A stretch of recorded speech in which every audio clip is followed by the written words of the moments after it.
action and cooperation. And misinformation, we've seen misinformation and denial are literally deadly.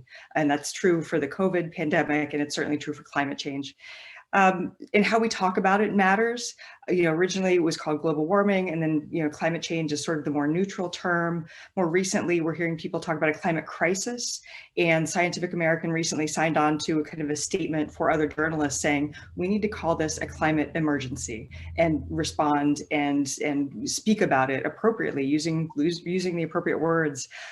So today we're here to talk about the science of climate change, where we stand, what's happening politically, and what can all of us do, either individually or collectively, to be part of the solution. I'm looking forward to your questions. Please do enter them in the chat box at any point. And each of the speakers will start out with a presentation, and then we'll move on to a discussion. And we want to talk about what you all want to talk about. And I'm thrilled to introduce. One thing about the questions, if you would send them to me, just address them to me versus everybody in the chat box, so that I can pull them over into a form for Laura to use in the Q&A. And then everybody won't be trying to follow the chat instead of following the great things our speakers have to say. So thanks. Just send them to me, please. Yeah, that's a good idea, because I'm sure you all want to be talking among yourselves too, which we'll get to. There'll be breakout rooms as soon as the Q&A is over. So presentation, Q&A, and then breakout rooms, because there's a lot to talk about. And I'm so glad so many of you could join us today. So yeah, this is just a fantastic panel of climate experts. I'm delighted to introduce you to them and introduce them to you. Bill McKibben will be our first speaker. He is a founder of the grassroots climate campaign called 350.org, and he'll be telling us some more about that today. And he is the Schumann Distinguished Scholar in Environmental Studies at Middlebury College. He's a contributing writer to The New Yorker and the author of more than a dozen books. His latest is called Falter: Has the Human Game Begun to Play Itself Out? So he's won a lot of awards, including the Gandhi Peace Prize and the Right Livelihood Award. And after he speaks, we'll go to David Doniger, who is the Senior Strategic Director of the Natural Resources Defense Council's Climate and Clean Energy Program. So he's worked quite a bit to ensure that the public health and environmental protections that were promised under the Clean Air Act are actually come to pass.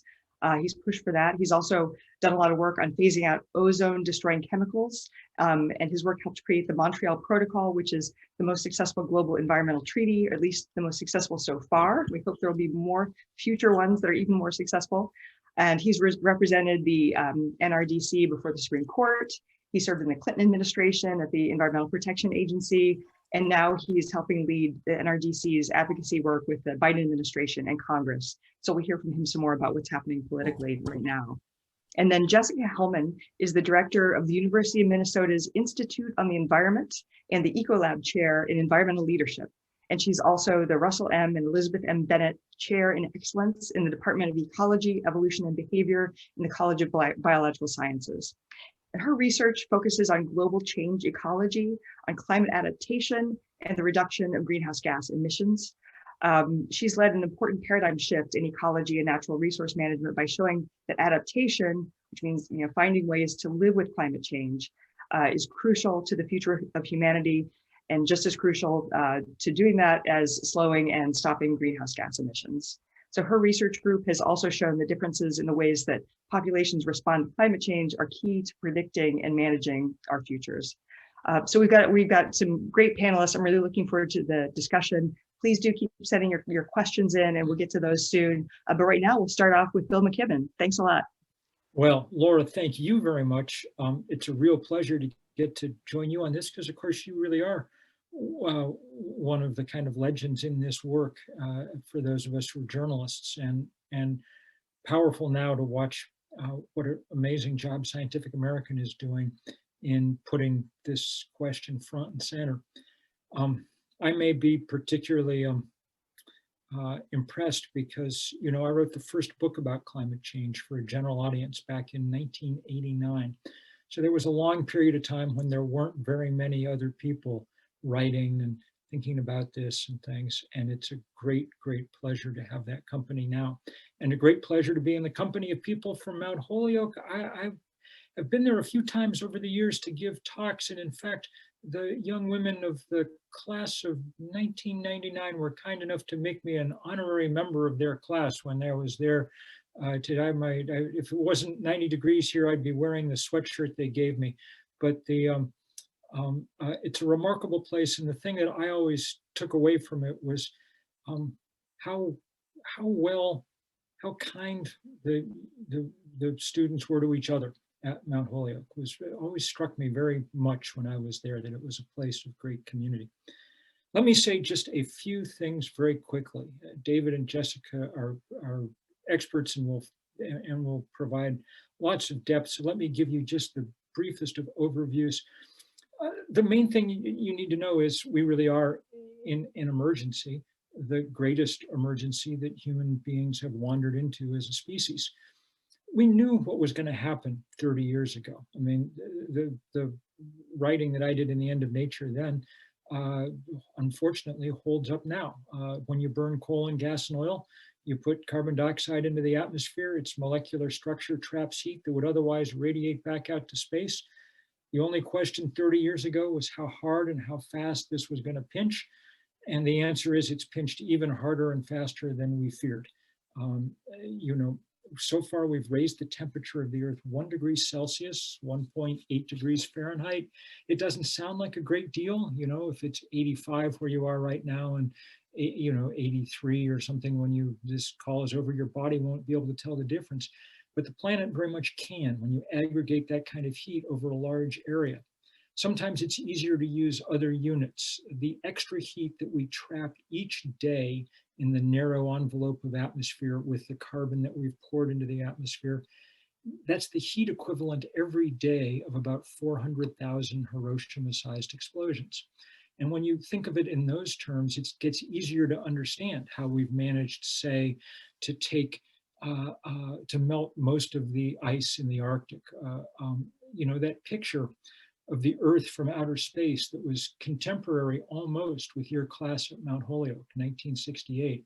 That world doesn't look like that anymore. It's not white up top in the same way. And that's, for me, always remarkable to think about. I could tell you at great length the consequences of this rapid rise in temperature already. You can see it around you now easily. If 2020 hadn't been the year of the coronavirus, it would have been the year of the conflagration. We had insane fires from one end of the Earth to the other, Australia to Siberia to South America to the West Coast, like we've never seen before.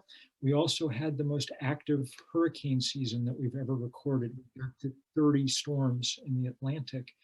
And I'm going to talk just for a second about the last of those storms because they illustrate something that's really important, which is that not only is this the biggest practical crisis we've ever faced, it's also the biggest moral crisis that we've ever wandered into.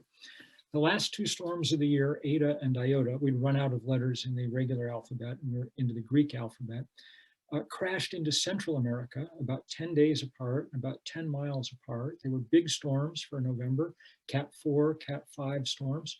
They decimated the economy of the countries they hit. We think Honduras had damage equivalent to 40% of its GDP. By contrast, the biggest storm ever to hit the US, Katrina, did damage equivalent to about 1% of our GDP. So there are lots and lots and lots of people from Honduras and Guatemala now on the move north. They have no choice. Their farms are covered with sand. The roads which they got their produce out have disappeared. The bridges are not in place. They're coming to the southern border. And when they get there, I don't know what their legal status will be, but their moral status is unimpeachable. Nobody in Honduras did a damn thing to cause climate change. The 4% of us who live in the United States have produced far more carbon than any other country on Earth over the course of this era. And we remain the per capita champions, even now that China is passing us for total lead. So this is us. And the really scary part of the story is that though we've raised the temperature 1 degree so far, we're on a path to raise the temperature something like 3 degrees Celsius. If we kind of keep the promises we made in Paris and nothing more, the temperature will go up 3 degrees Celsius, 5, 6 degrees Fahrenheit. If that happens, I think it's fair to say that there is serious doubt whether we can have civilizations anything like the ones that we're used to. That rate of change becomes so chaotic. The UN estimates at its high end that unchecked climate change could produce 1 billion refugees in the course of this century. So try to imagine what the stability of a planet like that is. So our job, and it's the biggest job humans have ever had to undertake, is to very quickly arrest that rise in temperature to as low a level as possible. In Paris, 6 years ago, the world's nations agreed to try and limit warming below 2 degrees and as close to 1.5 degrees Celsius as possible. And the scientists have told us precisely what's required to do that. It will take what they called fundamental transformations in energy policy. That's what the energy systems, that's what the IPCC said in October of 2018. And then helpfully they defined that. They said emissions have to be cut in half by 2030, or else our chances of meeting those targets we set in Paris are essentially nil. That is a very, very hard task to take on, because we've wasted the last 30 years, mostly because of the huge disinformation campaign that the fossil fuel industry launched, and it's paralyzed our politics here and in many other parts of the world. But we have 2 aces in the hole that at least give us some hope that we might be able now to make very fast progress. The first is the work that scientists and engineers have done, especially in the last decade, to dramatically drop the price of renewable energy. It's down by an order of magnitude from a decade ago, 90%, which makes it the cheapest power in the world for most places now. And that means that if we wanted to move with extraordinary speed, we could. We can't wait for economics to do it on its own because we have these very tight deadlines like 2030. But if we give that economics a boost, and that's what the Biden administration is trying to do with their infrastructure bill and things, then we can make much more rapid progress than we've made in the past. And the second thing, and here I'll end, that's been really important over the last decade is the arrival on the scene of a big, widespread movement of people demanding change. 350.org, which I founded with 7 college students up here in Middlebury, turned into the first iteration of a global climate movement. And we've organized demonstrations in every country on earth except North Korea. But there's now so many great groups have flooded into this space, and you've got Extinction Rebellion, and you've got the Sunrise Movement for young people who brought us the Green New Deal, and most beautifully around the world, you've got these vast movement of junior high and high school students. Everyone knows Greta Thunberg, and they should. She's fantastic, one of my favorite people to work with. I adore her. But she'd be the first to say the big story is there are 10,000 Greta Thunbergs around the planet, and they have 10 million followers who have been out in the streets, and in fact are back out in them as of today, with people vaccinated in much of Europe. Big in the streets demonstrations are resuming this weekend, and it's really beautiful to see. One of the parts of that big movement, and here I really will end with a Mount Holyoke specific pitch, one of the big parts of that movement has been what we've called the divestment campaign to get institutions to sell their stock in fossil fuel companies.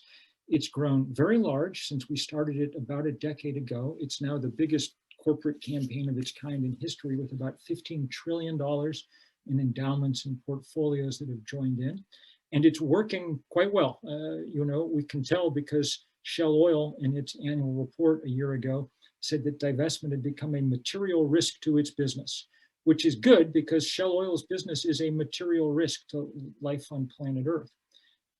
I believe at the moment, Mount Holyoke has yet to divest, which would make it the only school actually there in the Pioneer Valley. The other 4 of the 5 colleges have now all divested. Smith earlier this year, and indeed Wellesley at the beginning of May, announced that they were divesting from fossil fuel as well. I know that the students have mounted a terrific campaign at Mount Holyoke over the years, and I hope that some of you will reach out to the trustees and say, this is one very easy thing we can do, because people who divested actually made far more money than people who didn't. The fossil fuel stocks have gone down compared with every other part of the economy. but it's also a powerful moral statement saying we refuse to try and profit off the end of the earth. We're going to try and do just the opposite.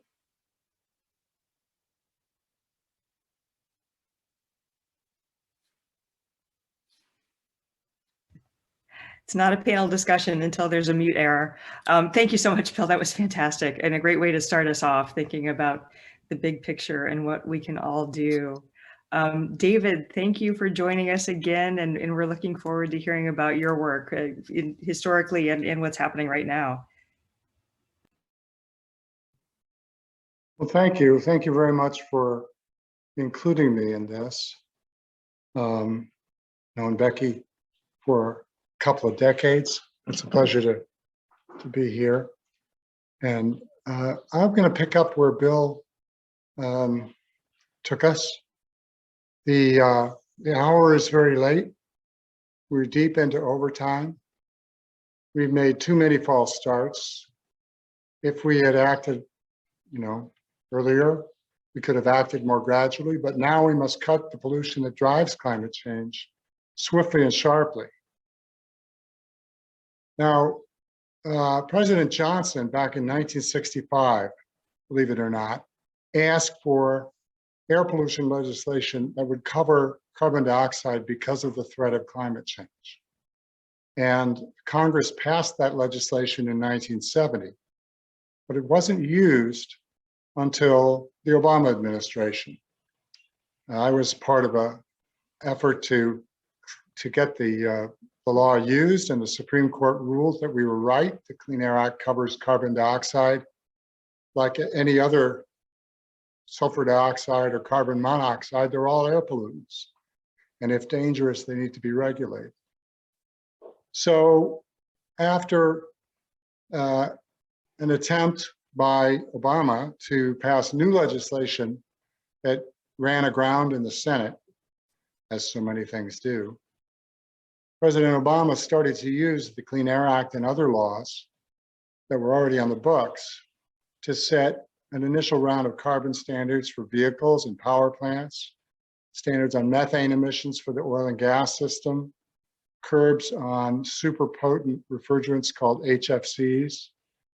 As Bill mentioned, Obama helped achieve the 2015 Paris Agreement and two other treaties on HFCs and aircraft emissions the next year. All of this was set to accelerate when we were rudely interrupted by the Trump administration. And Trump tried to reverse all those measures, bury the science, and cripple the Clean Air Act. We can be grateful for their incompetence, but they cost us another 4 years of delay and further buildup of carbon pollution. And that's not counting the potential harm from the legacy of the Supreme Court nominees. So we come to the Biden administration, which, as Bill said, was elected on the strongest climate action platform ever, with a grassroots movement demanding it. And he's positioning climate change as one of the 4 top crises we have to address alongside the pandemic, the economy, and racial justice. So far, Biden's team has embarked on the most intensive effort we've ever seen to carry that platform to reality. Though one can never be satisfied, it is a fast start. Executive orders have put us back into the Paris Accord, ordered EPA and other agencies to tackle climate pollution from cars, oil and gas, and some other sources, restored honest climate science, and reestablished a critical but arcane measure of the benefits of curbing climate pollution, which is so important since benefits must be weighed against costs when agencies set standards. By April, quicker than I expected, Biden held a World Leaders Climate Summit, and he committed the US to reduce overall climate pollution in half by 2030 from the peak levels of 2005. The administration is wielding the government's ownership and purchasing power to save energy and cut emissions in federal buildings. And most recently, he's ordered the financial regulatory agencies to set new standards for banks and corporations to take into account climate risks. And there are initiatives across the government to address climate impacts, resilience, and equity. The biggest challenges lie ahead. President has proposed the American Jobs Plan, more than a $2 trillion package of investments in infrastructure, from traditional roads and bridges to clean energy, broadband, childcare, education, and other soft undergirdings of our economic and societal success. Democrats, as we all know, have razor-thin margins in Congress, especially the Senate, and Republicans are committed to general obstruction and in particular to protecting entrenched energy industries. The clean energy standards and investments in the American Jobs Plan are crucial. For instance, it proposes $174 billion in an expanded electric vehicle charging network and critical investments in manufacturing batteries and other key electric vehicle components in America. That brings both car makers and labor to the table. There's an arms race underway between the car makers. See GM's commitment to 100% EVs by 2035, and Ford's launch last week of the electric F-150. Who'd have thunk they would start with a pickup truck? But it was actually quite an inspiring presentation, and I encourage you to look it up online.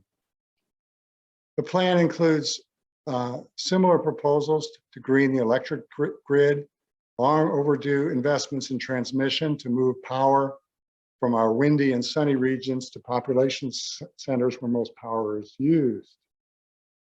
The path forward for the American Jobs Plan requires keeping the Biden political coalition, including labor, people of color, environmentalists, and others, together. There's a phase of negotiating with the GOP going on now. Last week's compromise offer, I was pleased to see, did not sacrifice the clean energy proposals.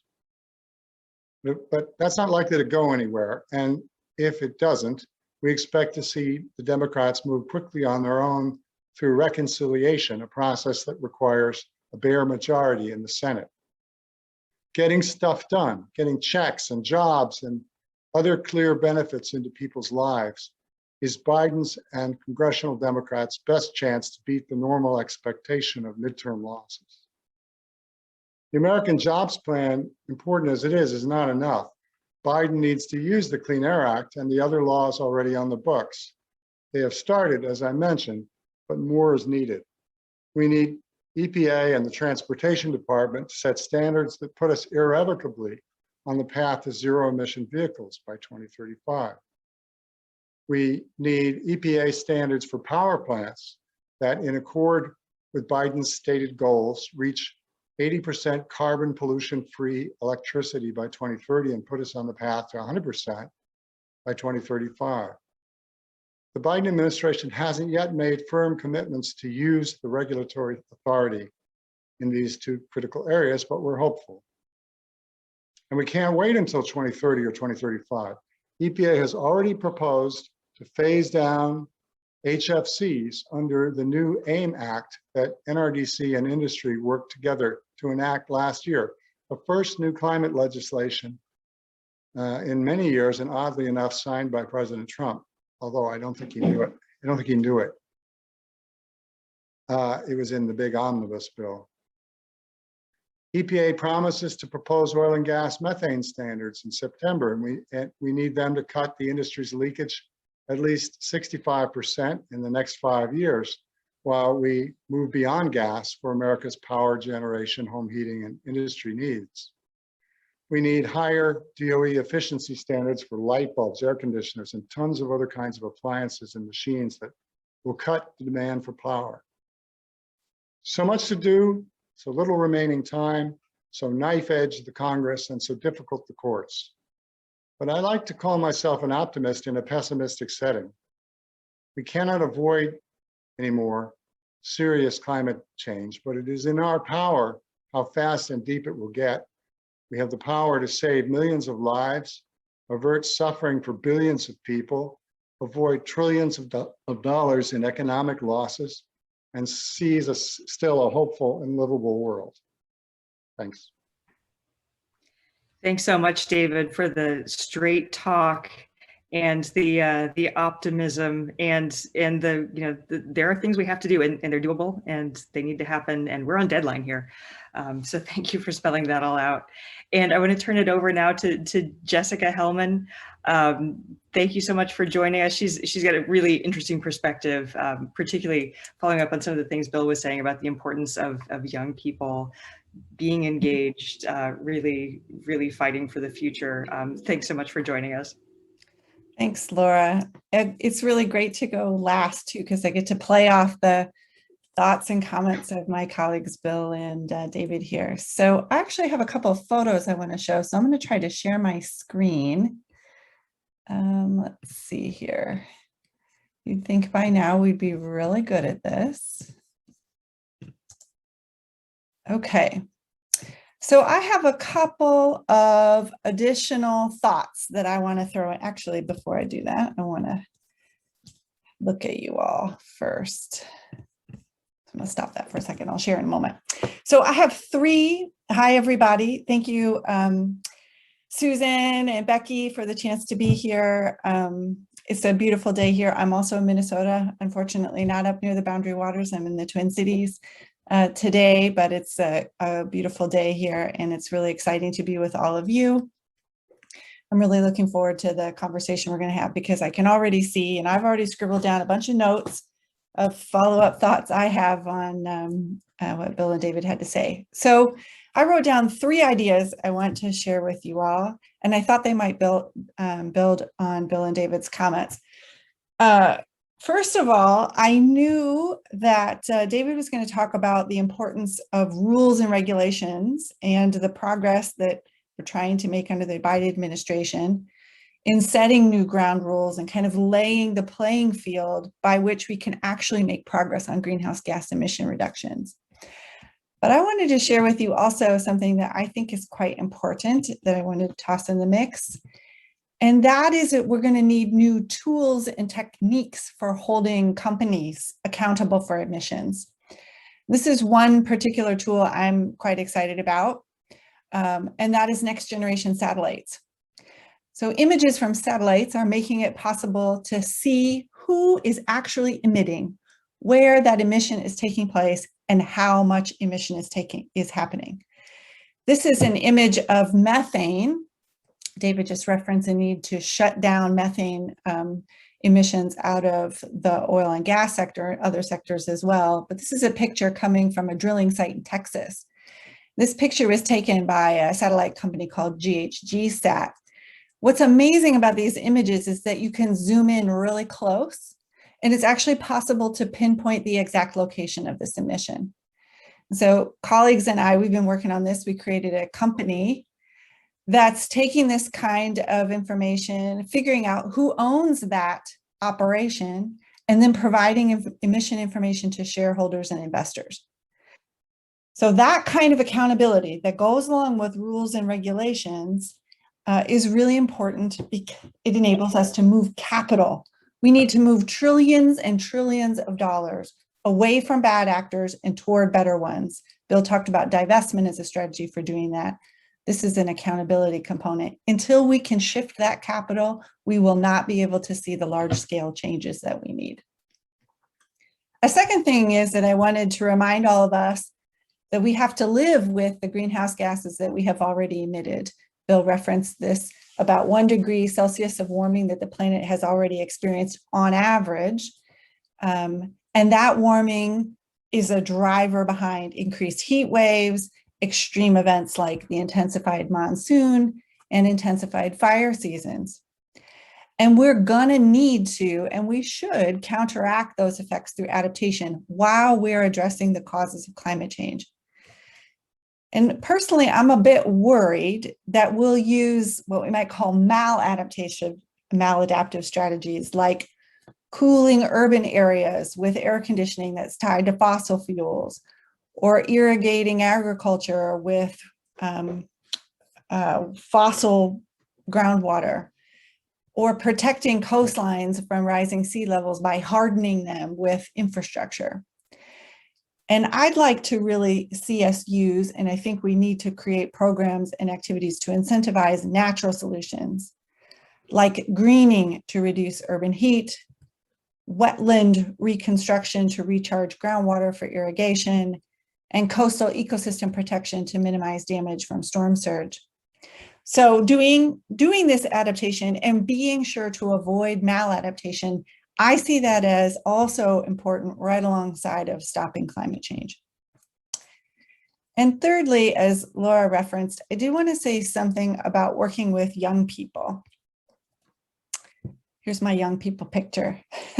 This is a little bit younger than most students I interact with, but I love this photograph.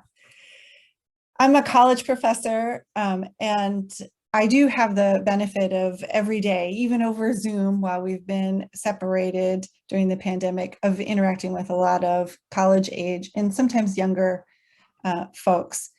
And a lot of us who are older, we often say that we gain a lot of hope from working with these young people. Bill referenced, there are thousands of Greta Thunbergs. I can name you 25 leaders on our campus who are doing amazing things just off the top of my head. They are a real source of inspiration and hope. And they have a surprisingly good understanding of what's needed, and they're really ready to go. They're ready to spend the dollars to put the policies in action. I think one thing that's important is that for us in this audience today is that we need to remember that it's our job to support young people in that work. It's going to be extraordinarily difficult, and it causes them a great deal of anxiety to think about how do they find for themselves a good life? How do they make a good life while at the same time people and biodiversity around the planet are suffering from climate change? I think we owe it to that next generation to make investments now that help them in that journey to the good life. We owe it not to kick the can and trust that they have the smarts and the capacity to deal with it later. And we need to hold companies and nations accountable for their actions today, because those actions today have consequences in the coming decades. And so I think it's that work that we as college grads, and that's what we all are here today, this evening, celebrating our times that we spent at university ourselves. As college grads, as parents and grandparents, I think it's our responsibility also to join forces with these young people and help them in this journey. We can find hope in them, but we really need to also, we cannot unfairly place a burden upon them. So I had a few minutes. Those are my 3 thoughts. I wanted to talk about the importance of new tools and the idea of influencing the flow of capital. I'm especially excited about satellites. I wanted to talk about adaptation as a key part of tackling climate change, how to do it well and what we need to avoid. And I wanted to talk about what it means to be a young person facing these climate changes and our role and responsibility to help them in that journey. So thanks a lot, and back to you, Laura. Thank you so much. Thanks to all 3 of you. And thanks to the people who have sent in questions. We're still gathering them. I think that the most efficient way to do it is to type in your question addressed to Susan Hollingshead, and she's collecting them to feed to us to discuss. So thanks for continuing to put your questions in that box. To start with, one of the questions has to do with what we're doing right now, which is instead of traveling to all be together, we're meeting remotely. People are working from home. We're not going to offices. We're not commuting. We're not doing business travel. What do you think the impact of these COVID-inspired or required changes? Is it going to make much of a difference in climate change? Is it just a small blip? Do you think, is it helping people really reconceptualize what we need in terms of energy? I can take a stab at that. It's been an incredibly interesting year on many fronts. And one of them, as you say, is that we changed our lifestyles more last year in the course of a few weeks than any of us ever imagined we would in our whole lives, and certainly more than the most optimistic environmentalists thought that you could ever persuade a whole society to do. Everybody stopped commuting. I didn't know anybody who got on an airplane for months, on and on and on.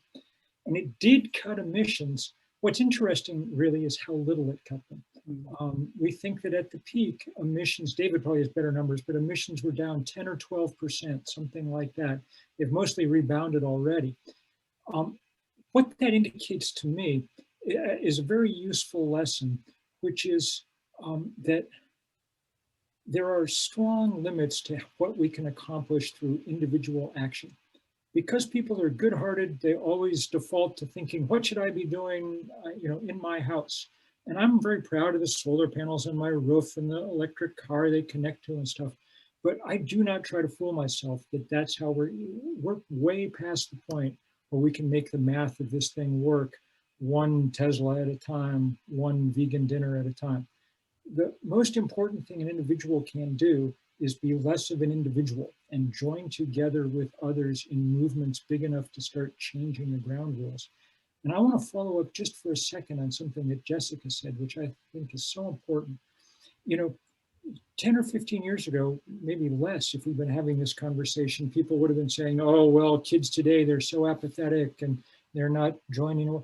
Kids are doing everything now in this movement, and it's amazing to watch. I spent much of a couple of weeks in September writing college recommendations for people I think of as close colleagues in this fight, okay? 16-year-olds who I've been working super hard with. They're doing an amazing job, and it is way past time. I mean, the group that's not doing a good job is older Americans. We're getting ready, I organized 350 with 7 college students, so I know a lot about youth organizing. But we're actually getting ready now that I'm past the age of 60. We're going to do some organizing. We're calling it Third Act. We'll debut before long, working with older people, because it's those of us from the baby boom generation and the generation before it who were around in our first acts for kind of interesting moments in cultural and political transformation in this country. And then the second act, not so much, a lot of Reagan and a lot of consumerism and a lot of whatever else that's kind of left us where we are now. But everybody's emerging from that with lots of skills, lots of resources, lots of grandchildren, and it's time for those people to answer the call that's coming from the Greta Thunbergs of the world and really step it up. And that'll mean different things for different people. I'll just finish by saying, I got to organize the first big kind of assault on the fossil fuel industry, which was this Keystone Pipeline battle that we launched 10 years ago this summer. And I wrote the letter asking people to come to Washington to get arrested. Not an easy letter to write. It turned into the first it was the biggest civil disobedience action in many years in this country about anything. About 1,200 people went to jail. But one of the things I said when I wrote that letter was I didn't think young people should have to be the cannon fodder in this case. That if you were 19, an arrest record might not be the best thing. One of the few unmixed blessings of growing older is, past a certain point, what the hell are they going to do to you? And so we have extraordinary power here. When people showed up in Washington, we didn't ask them, how old are you? Because that would have been rude. But we did cleverly, I think, say, who was president when you were born? And the 2 biggest cohorts of people came from the FDR and the Truman administrations. It was really good for the young people who were there to see their elders acting the way we need elders to act in a working society. Laura, can I, back to, that was a terrific answer. Going back to your transportation, I think yes, or back to your question about commuting and whether or not that has, I wanted to say back, referencing the America Jobs plan and the infrastructure plan from the Biden administration. I think one of the unfortunate things that has happened in the pandemic, maybe people were commuting less, definitely airplane travel seems to have declined, and those of us who contribute to it maybe have rediscovered some reasons not to get on a plane. But American urban, well, more than just urban, mass transit is in trouble. And that's something that is needing some reinvestment in order to get back on good footing, because we really need back to this sort of, we're not just all individuals, it's not only about the solar panels on our roof, but it's about the public infrastructure that we have in place to make major changes, and transportation is one of those. And the coffers of some of our public transit systems are going to be in trouble following this pandemic. Yeah, and David, what's your impression of how seriously the Biden administration, I mean, he's the Amtrak president. Is he following through? Well, let me say two things. One is that pandemic is not the recommended way to address climate change. And I agree with Bill and Jessica. We need policy changes and changes in the motivations for companies that change things structurally. Now, going to your specific question, I was amazed when I looked up what the percentage of personal trip miles is by all forms of public transportation together. And the answer is between 1% and 2%. So if you double or triple the usage of those modes, it's very important. It has a lot of livability aspects to it, but it's not the solution to the emissions associated with vehicles. And that is why our focus, in addition to repairing and building up public transit options, is to electrify vehicles. I mean, there's a funny little meme on Twitter that has one person with, he has decarbonize electricity tattooed on his left arm and electrify everything on his right arm. And those are not the whole solution, but that's a major part of the solution to get our homes and our vehicles electrified and industries electrified, and at the same time go to renewables and carbon-free sources of power generation. So that's those two sectors and three sectors: power, vehicles, and buildings, are where a large fraction of NRDC's climate work is focused. And we can do a huge amount there. If we achieve President Biden's goals of cutting emissions by half in this decade, we're going to have to do those three things, or get most of the way there, irrevocably on the way there. We can do it. So when you run the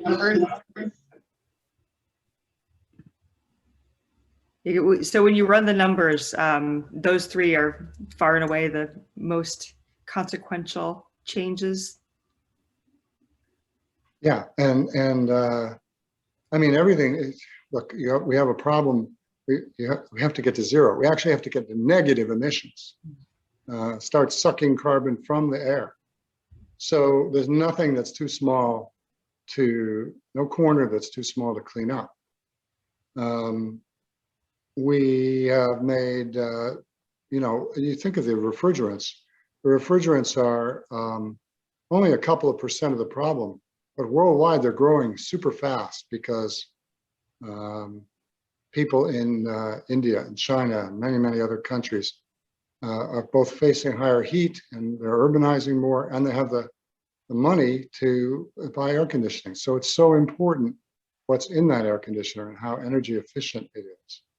We can do a lot there, but the central thing is vehicles, power plants, buildings, and industry. Yeah, so let's talk about drawing it down, about sequestering, and we have a question about that. What are some of the most promising ways to remove carbon from the atmosphere? Well, let me just go quickly. I mean, obviously taking care of and preserving forests and wetlands and mangroves and natural ecosystems is essential. Regrowing forests, stopping the deforestation, not just only in the Amazon, but in our own country. that's essential, but it's not going to be enough in our view to draw down the atmospheric levels that we've pumped up so high. So people are working on machines. General category is direct air capture, to pull carbon dioxide from the atmosphere and stick it where the sun don't shine. There are some people in the movement who think that those technologies are a diversion from getting off of fossil fuels, that they somehow give permission to keep emitting from the burning of fossil fuels. I don't look at it that way. I think we have to do both at the same time, because even if we achieve net zero by 2030 or 2050, our job is not done. We've got to go negative. I mean, my bumper sticker would be "Go Negative," which has a couple of interesting understandings. But for carbon, that's what it means. Those technologies are expensive.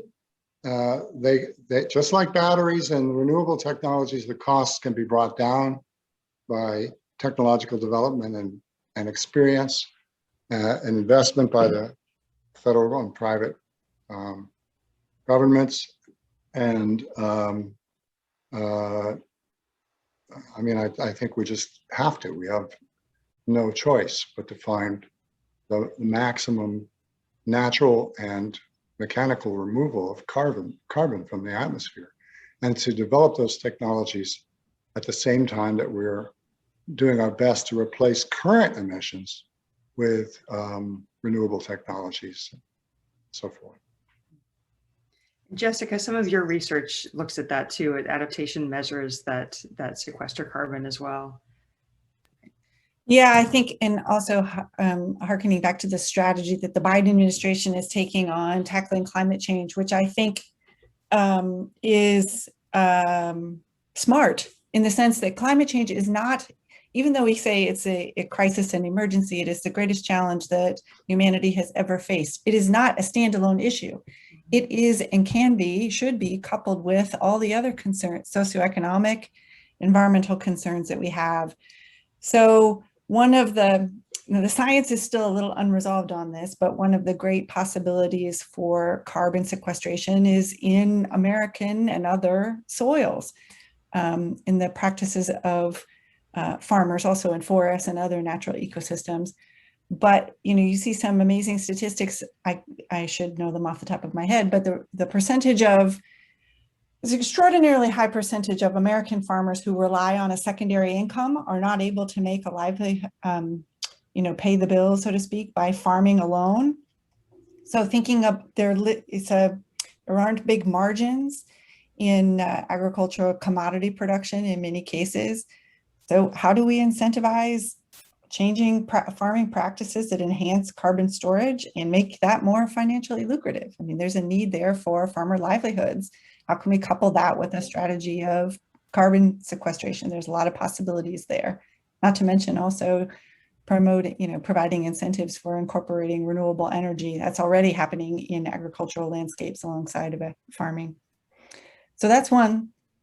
Agricultural soils has quite a bit of potential. Nice. Yeah, Bill, did you want to talk about any of the carbon removal technologies that you think are most urgent? No, those are the perfect answers. I would just keep reminding people, though, that while it's a good idea to be enlarging the drain on the bottom of the bathtub, if you haven't turned off the taps that are pouring water into it, you're not going to get very far. And that's why people are working so hard to, I mean, right near where Jessica is, there are thousands of people led by indigenous groups doing everything they can to stop yet another one of these dumb tar sands pipelines, like the Keystone Pipeline, this one called Line 3. I mean, I'll be out there in a couple of weeks. I imagine we'll end up in jail. These kind of fights are so desperate because we have so little time. And just nobody should be, this is not like yes, it's going to be in the life for the lifetimes of kids now. They're going to spend their whole lives dealing with climate change. But what happens in the next 10 years will determine whether it's going to be really a fight or not. If we haven't made extraordinary progress by 2030, then we're going to pass so many tipping points that the ability of people after that to be able to make changes will be dramatically reduced. Our leverage is strongest right now. And so, this is the moment to just be, if you've been keeping your powder dry for some reason, no longer. We're at that point now. And we've talked about how individual action, is important. It's part of it, but the collective action is what really matters. There are so many collective actions to choose from. What of the things we haven't talked about yet, are there other levers that people can be pushing, other things to support, other some of the biggest policies or economic effects that people should be aware of and can support? I can say just a couple. First of all, just because of who you are and where you are this weekend, let me just say that letters from 50 members of the class of 1971 to the trustees of Mount Holyoke would, in my estimation, might well be enough to get them to divest. And that would be a huge exercise of collective power. This divestment movement has now moved beyond just taking on the fossil fuel industry, and people are challenging very strongly the banks, asset managers, and insurance companies that provide the financing to the fossil fuel industry. And so there have been real efforts to get Chase Bank, the biggest fossil fuel funder in the world, BlackRock, the biggest holder of fossil fuel assets in the world, these guys to start changing their practices. So far, it's just, it's movements are doing their job as best they can. And the Biden administration 2 days ago issued a new order about climate financial risk that'll be helpful. But another thing that would be really helpful is for everybody, when they talk to their broker or their money manager next time, to say, we're not in fossil fuels, are we? Find us some fund that isn't, because that message will percolate up to the top of the executive suite at Chase. It's not that your money by itself is going to solve the thing, but this is a good way to put pressure on from a place where some of you may have some leverage. Yeah, that's great. In the political cycles, of course, everything changes every 2 to 4 years, sometimes in catastrophic ways, but it seems like economic pressure can be steadier and, can both move faster and last longer. Was that in your experience seem to be the case? Well, so Trump was elected in part because he convinced a segment of the population that we could reverse the decline of coal. And there was a lot of right-wing complaining that the Obama Clean Power Plan was going to crush the power industry, crush the coal industry. Well, the Clean Power Plan never went into effect, but we have already met the goals of the Clean Power Plan because some of these changes in the relative cost are clean versus dirty power are irrevocable. But even so, it's not fast enough. So we need policy on top of the economic trends. And the policy reinforces the economic trends. It's also easier to adopt new policies when the economic trends are better. So you want to get into this virtuous cycle. And, I'm hugely encouraged by the political array we have in Washington now, even though it's difficult, but very afraid of what happens in the midterms. And that's why I said in my opening remarks that I really think the strategy of the Biden administration and the congressional Democratic leaders is to go big in various dimensions and show results in these 2 years in order to have a chance to counter the sort of normal expectation that the president's party loses seats, which is also amped up by Republican voter suppression and gerrymandering. So there's a whole lot of headwinds, even though it's very much the minority party that's obstructing. So finding ways to keep up the political momentum in the next 2 to 4 years, in the next elections, is just critical.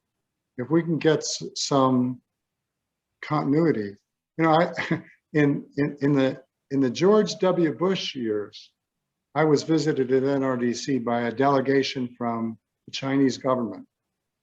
And we were surprised that they were visiting us, but they were actually trying to take the temperature of not just the American government, but American NGOs and businesses and others who had influence. They're trying to predict the future. And I surprised them. I said, you know, America is an unstable regime because at least in this area of our climate policies, our environmental policies, everything is on a knife edge that tilts fairly severely depending upon who's in charge of the federal government. It's probably even more so now because we're so divided. But all I can say is it means that sustaining this politically is critical to achieving the goal Bill and Jessica and all of us share, which is to make big progress in this decade in order to preserve some options for the future. Laura, can I toss a thought on top of that? I think you're right, David. And really, so much of this, our inability to make fast, meaningful progress in the United States about climate change is because we are so oriented towards short-term issues, the next election cycle, the next quarterly returns, and an inability to plan for the longer term. The financial rules that would require companies to report on climate risks and other kinds of things would actually make information available to shareholders. They don't even know what it is, how it is that certain financial interest, how their financial interests are at risk under some of these climate scenarios. So that would enable regular folks who are driving the economy to have a greater say in steering where those resources flow away from climate harms and climate risks. Even in Minnesota, in Line 3, there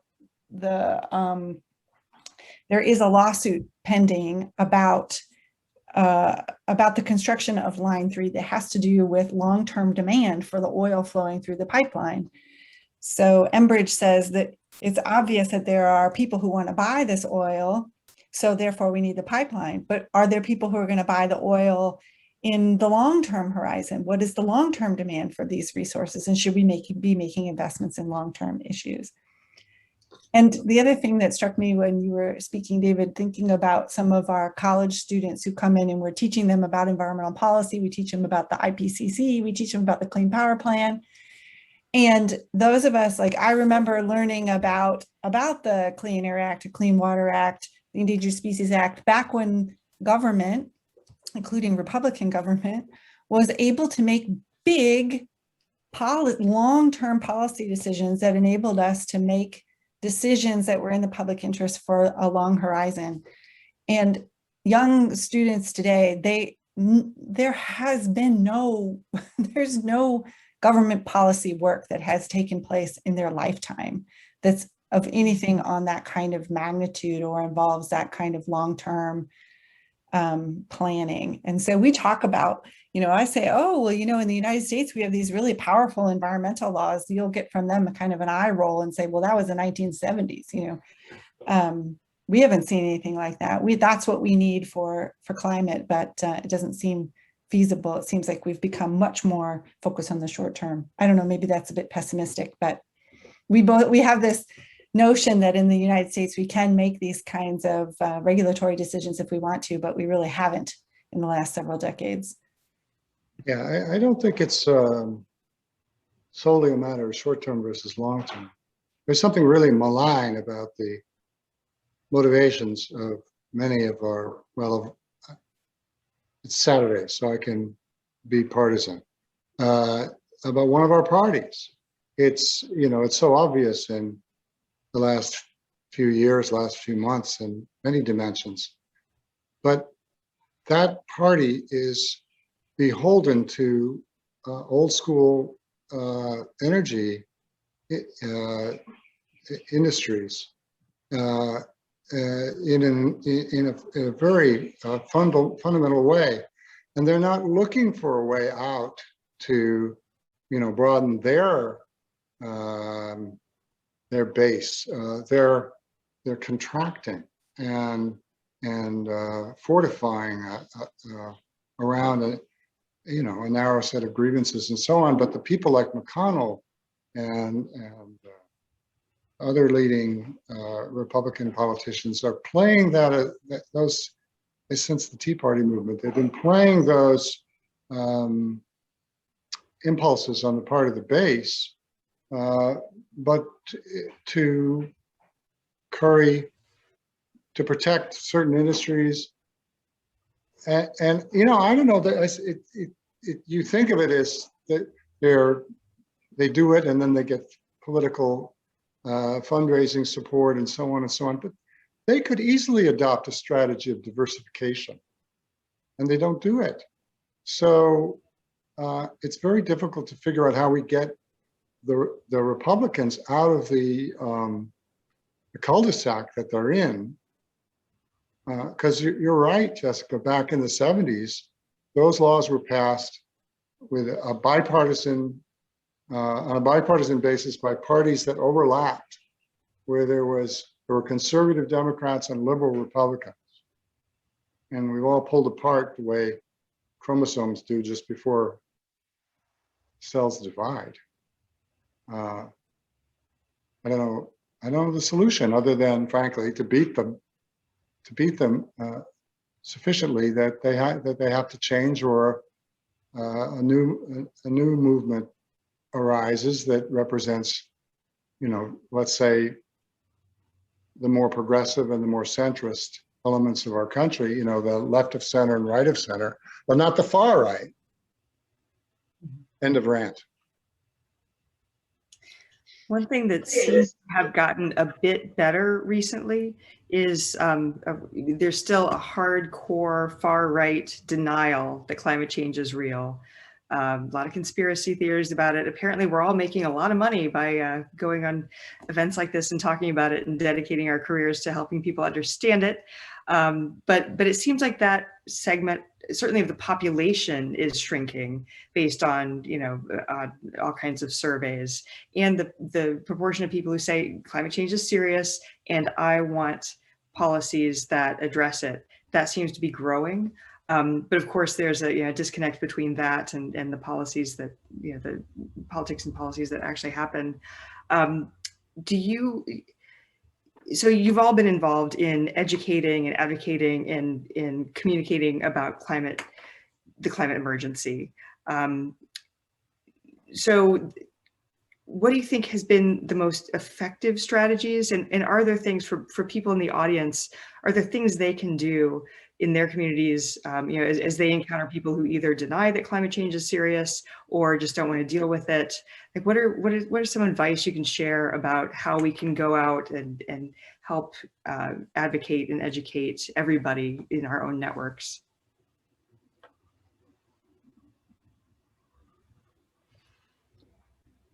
Repetition is useful. It takes sometimes a while for things to sink in, and don't try to do any of this. You don't have to do any of this alone. There are groups in every community in America that are working on these kind of things, and that you can be a part of them, and through them connect on to the national and the global fight about it.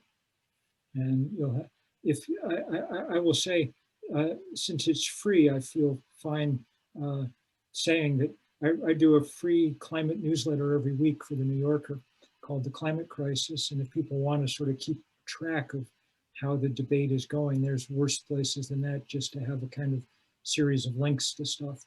But most of it's not that complicated. I mean, we burned a lot of fossil fuel. We put a lot of stuff in the air. It's heating up the planet. we've got to stop burning anything.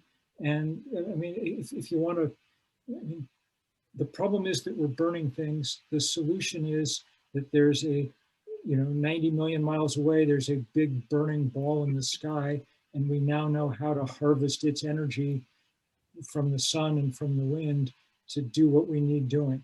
So stop burning stuff on our planet, start paying much more attention to the big burning orange ball up in the sky. Nice. And Jessica, when you're teaching, do you feel like, go ahead, yeah. Well, I was going to say, yeah, well, I can definitely say something about teaching.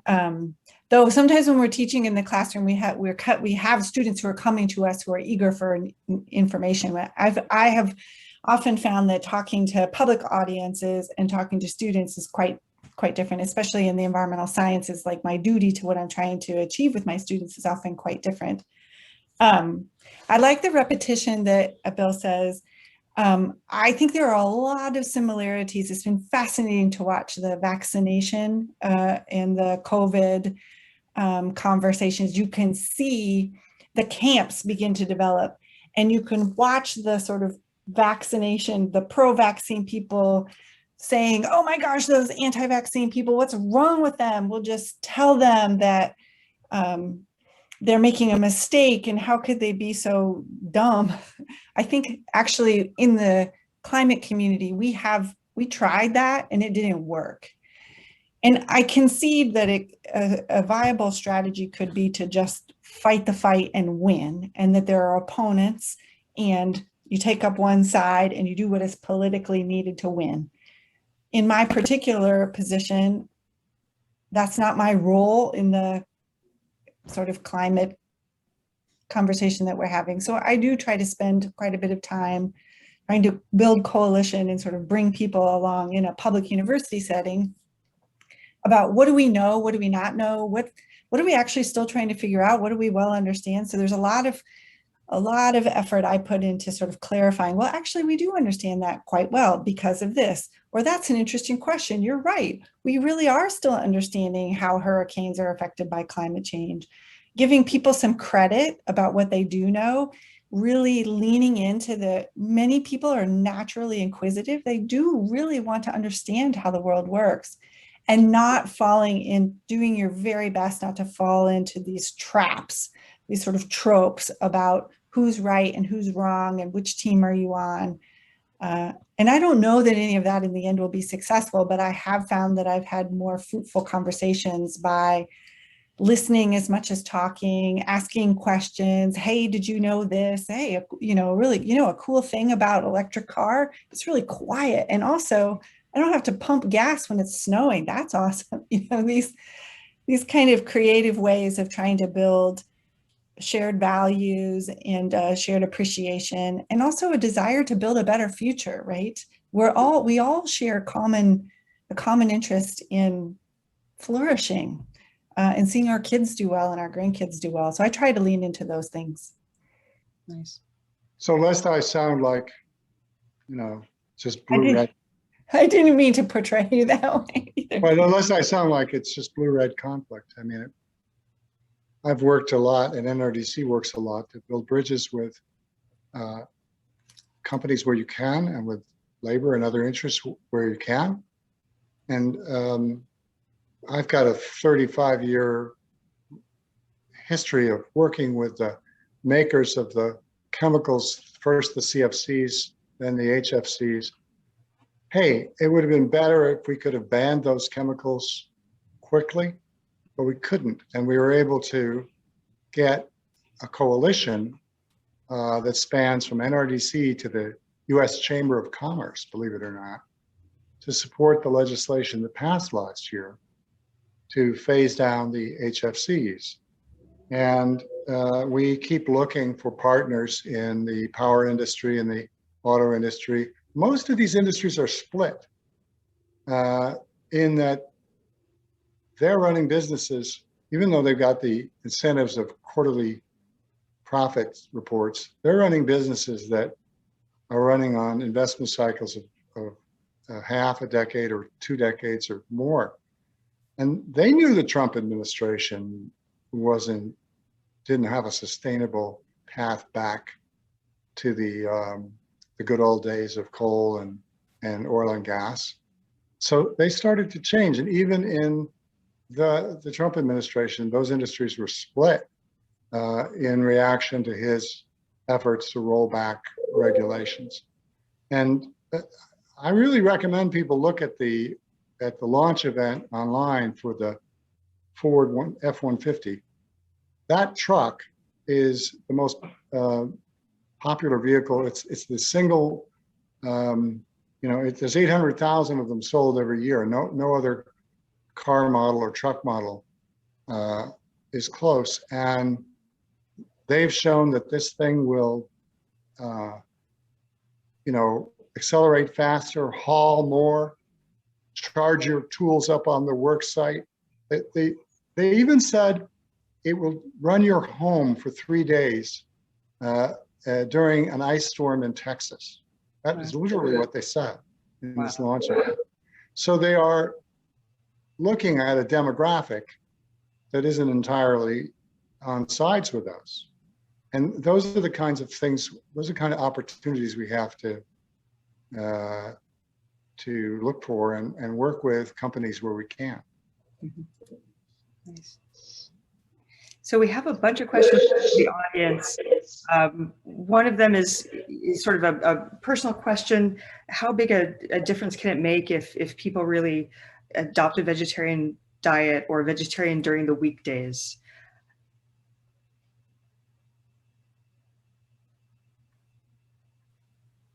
Well, if everybody on Earth adopted it, it would make some difference. We think about 18% of emissions are connected with agriculture, and a lot of them from livestock. But this is kind of the perfect example, and everybody should, for lots of other reasons, to one extent or another anyway, just because it's better for you, as well as the planet. But this is one of these places where I think it's easy sometimes for people to get good-heartedly sidetracked.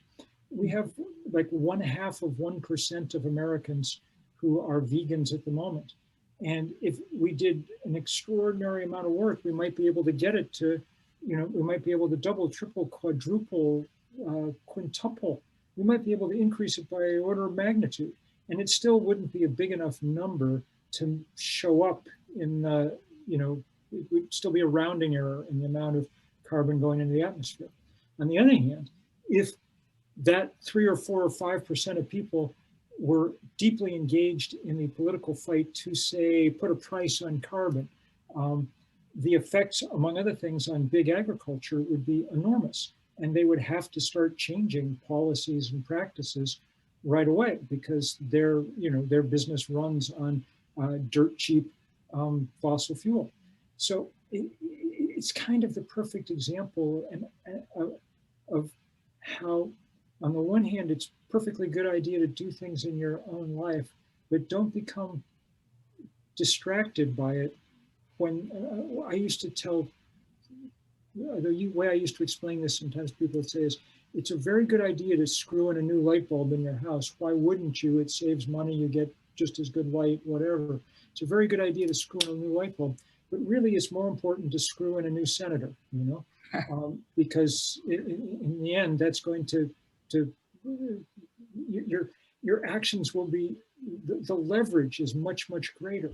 And when you're this far behind, it's leverage that we're looking for.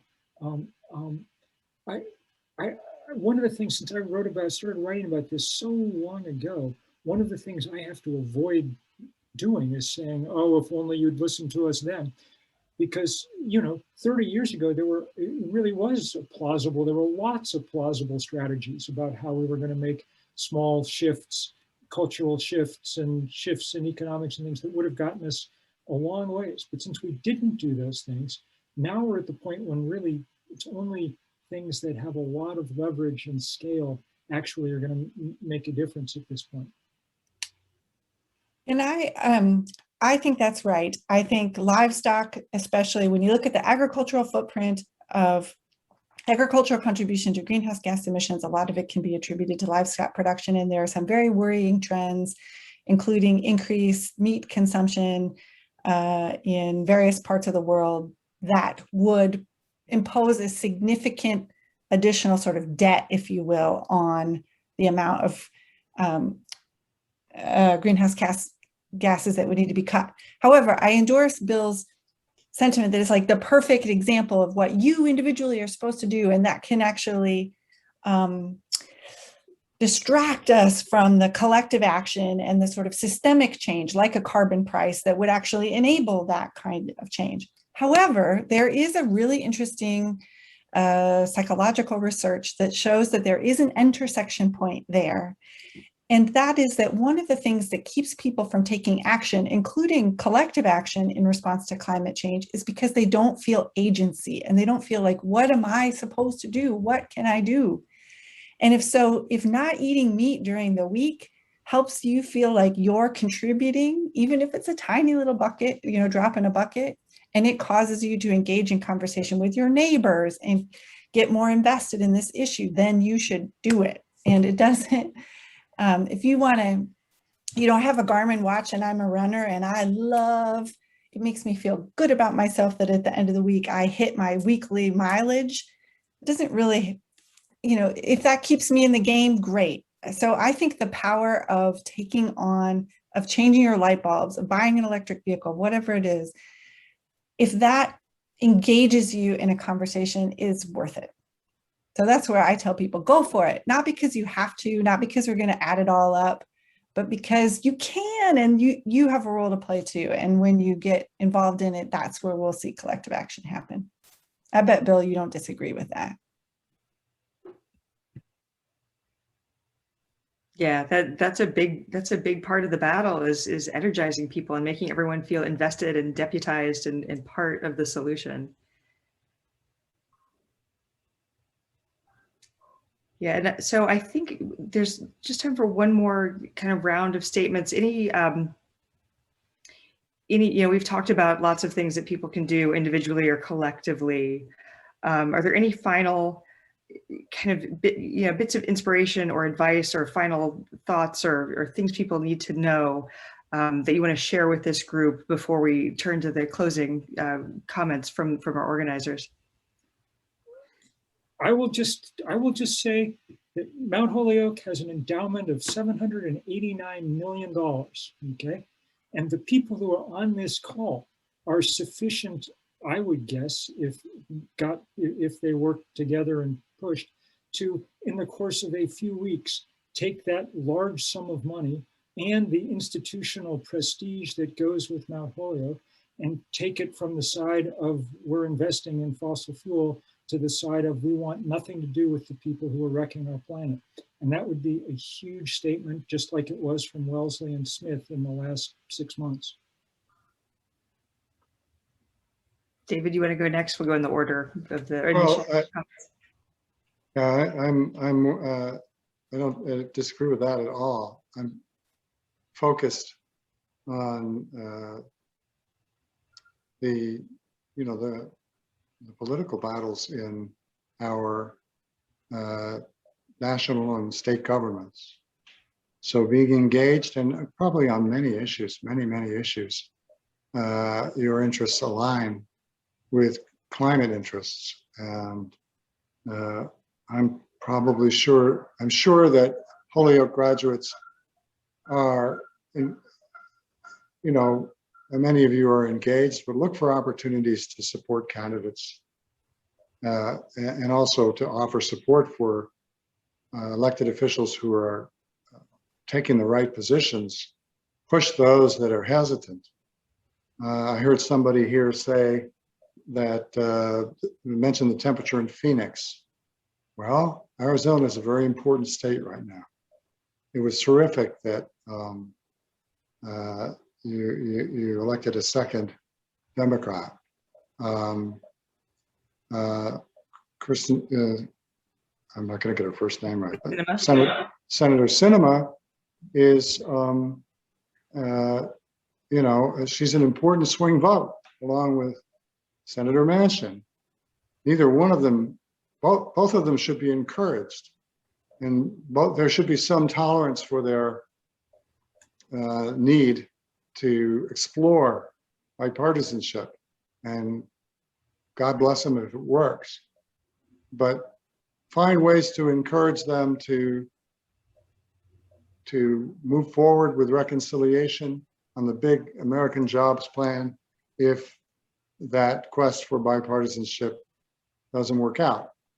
Find ways to reward Republicans who do the right thing. As I said, I worked with industry on this HFC bill. It had 17 Republicans and 17 Democrat co-sponsors in the Senate, one by one, in pairs. And it passed with overwhelming bipartisan support. So we can do that, but most of the time we can't. And we don't have time to wait for it when we can't do it. So figure out how to engage in the governing process and the political process to magnify your influence. I'll say we have the, David, would you mute? Sorry. Oh, that's good. We have the privilege of being able to see some of the questions that are coming in here in a Google Doc, and I see there are a number of them here who have to do with sort of American leadership and what, so I would like to say something about that, which is also a little bit of a play on Bill's point about divestment.